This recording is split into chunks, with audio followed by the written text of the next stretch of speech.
Hello everyone, we are doing the experiment DSBFC. We are using the AM modem of Castronic circuit. So let's proceed with the experiment. First we will be setting the modulating signals amplitude and frequency. We will keep the frequency of around 1 kilohertz and the amplitude around 500 or 600 millivolts as well. Okay, we will measure it. This is amplitude knob. Make it 600 millivolts and using frequency knob make it 100 kilohertz.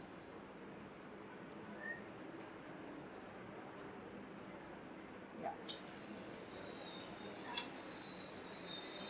Now we will set the carrier frequency or carrier amplitude.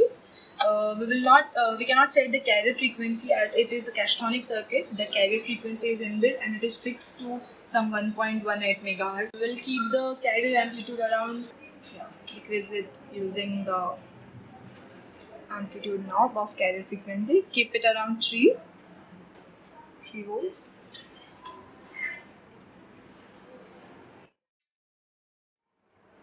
Yeah, that will be it. Now we will proceed to the next part. We will give the output of modulating signal to the one of the input of adder, and we will give the output of carrier generator to the one of second input of the adder, and we will check the output of adder on DSO.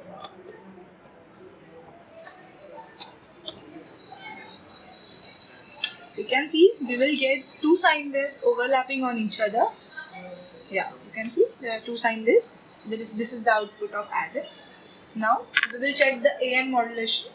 So we will just connect the output of adder to the class C tuned amplifier. It will amplify it and we will check the AM modulation signal from there. So it is really good to use CRO for the AM modulation. So we will switch it to the CRO. So as you can see the output of AM signal.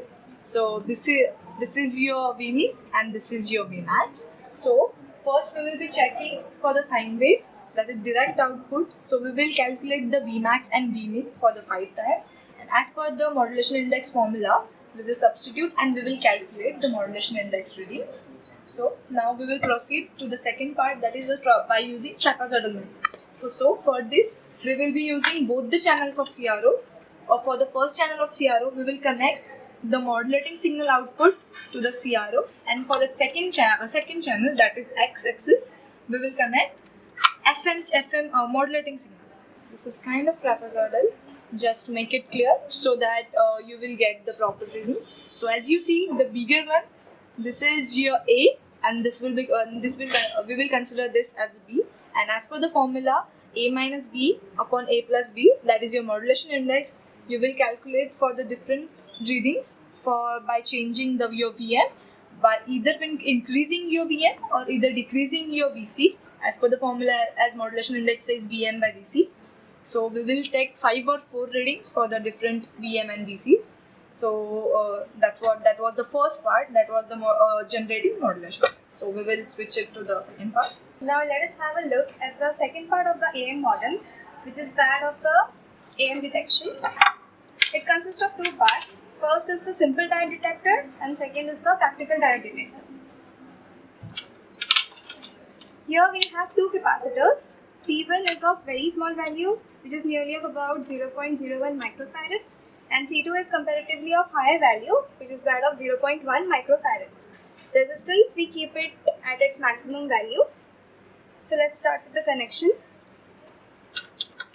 For this, we connect the AM signal output to the input of the simple diode detector. We short resistor and C1. For small RC constant value, we get negative clipping.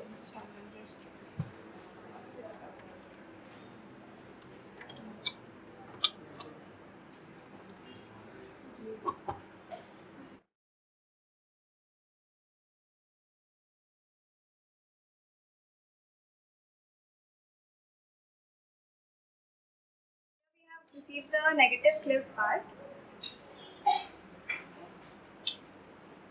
Now we will see the diagonal clipping. For RC value of a bit higher value, we get the diagonal clipping. So we just switch the position. This is the normal sine wave part and this is the diagonally clipped part. Now we will see the detected wave. So for this, we connect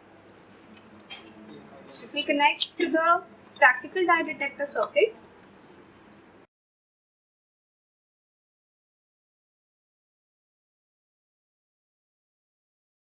Here we have received the sine wave. Now we will check the AGC gain. We get AGC as a DC voltage and all the values we get in negative because the diode connected in the practical detector is reverse biased. So all the values that we get are negative. So we use a multimeter for this. Now we adjust the AM strength knob.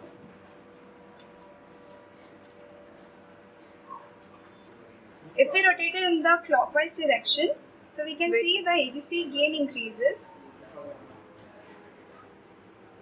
And if we rotate it in the anti-clockwise direction, the gain decreases. Hence, we can conclude that AGC is directly proportional to the AM strength. So this is what is all about the AM modem experiment. Thank you. Thank you.